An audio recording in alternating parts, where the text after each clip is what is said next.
Ассалаумағалейкум ардақты ағайын. Мен бала күннен қазақтың арыстарының өлеңдерін оқып, жалпы өмір жолдарыменен танысып, көп түсінбейді екенмін.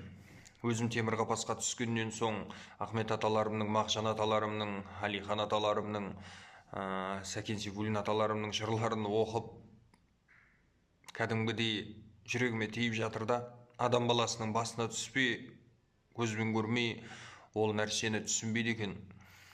Ахмет Байтұрсынов атамның бір өлең жолдары бар. Соның ішінде мындай шумақтар бар екен: жауап жерде безбүйрек жандар аяуды білмес, мейірімсіз неткен, тегінде бәрін алған ғой таңдап қол қойдырады. Азаптап зорлап, сенбейді ау айтқан сөзіңе адал, мазақ қылады. Табалап қорлап көрсе ғой шіркін, Тәңірінің өзі тартылар еді ау әр істің тезі дейді. Қазаққа жау керек емес. Қазақты табалап атқан, қазақ таптап атқан прокурорымыз де қазақ, тергеушіміз де қазақ, қудалап қамап жатқан соттарымыз да қазақ. Бір-біріне показания беріп, көрмегенді көрді қылып айтып жатқан, білмегенді білді қылып айтып жатқан, жасамаған жасады деп айтып жатқан сол бір қазақтың балалары.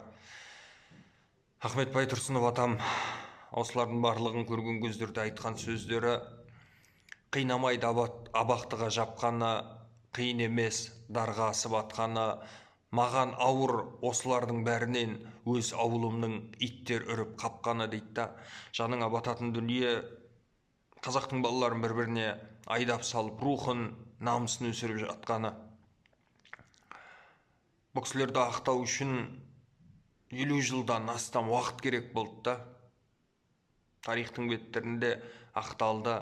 Мен өзімді ол кісілерге бір теңестіріп, салыстырып жатқаным жоқ.